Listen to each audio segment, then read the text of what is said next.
প্রিয় মুক্তিকামী ছাত্র জনতা, আমরা দেখতে পাচ্ছি যে আমাদের এই অভ্যুত্থান এবং বিপ্লবের পরেই দেশে অরাজকতা নাশকতা করছে ফ্যাসিস্ট এবং তাদের দোসররা। আমরা দেখতে পাচ্ছি যে বিভিন্ন জায়গায় এখন গোলাগুলি চলছে, মন্দিরে হামলা হচ্ছে এবং নাশকতা ও লুটপাট করছে।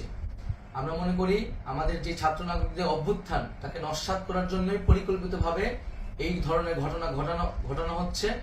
আমরা মুক্তিকামী ছাত্র জনতাকে সজাগ এবং সতর্ক থাকতে আহ্বান জানাচ্ছি এবং আমাদের যে অন্তর্বর্তীকালীন সরকার, আমরা সেই সরকারের যে প্রস্তাবনা 24 ঘন্টার সময় নিয়েছিলাম, জরুরি পরিস্থিতি মোতাবেক আমরা এখনই তার একটি রূপরেখা ঘোষণা করছি।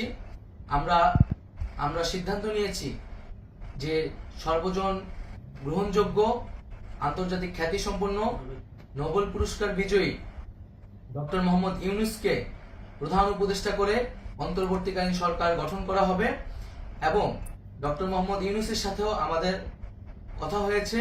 তিনি ছাত্র জনতার আহ্বানে বাংলাদেশকে রক্ষা করতে এই গুরু দায়িত্ব নিতে সম্মত হয়েছে। আমরা সকালের মধ্যেই আমরা এই সরকার গঠনের প্রক্রিয়া দেখতে চাই। রাষ্ট্রপতির কাছে আহ্বান থাকবে যে দ্রুত সময়ের মধ্যে ডক্টর মোহাম্মদ ইউনূসকে প্রধান উপদেষ্টা করে অন্তর্বর্তীকালীন সরকার গঠন করা হোক এবং এই অন্তর্বর্তীকালীন সরকারের বাকি সদস্যদের নামও আমরা সকালের মধ্যে ঘোষণা করব।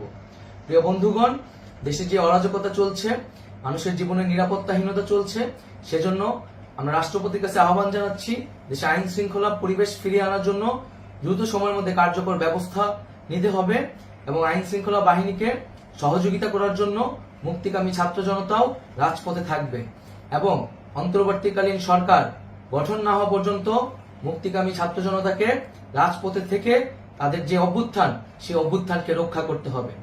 প্রিয় বন্ধুগণ, আমরা রক্ত দিয়েছি, শহীদ হয়েছি।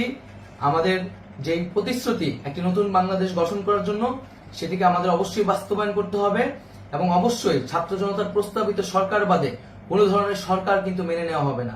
আমরা বলেছি কোনো ধরনের সেনা শাসিত সরকার অথবা সেনা সমর্থিত সরকার অথবা এই ফ্যাসিস্টদের দোসরদের কোনো বিটিম সরকার কিন্তু আমরা মেনে নিব না। কোনো গণবিরোধী সরকারকে মেনে নেওয়া হবে না।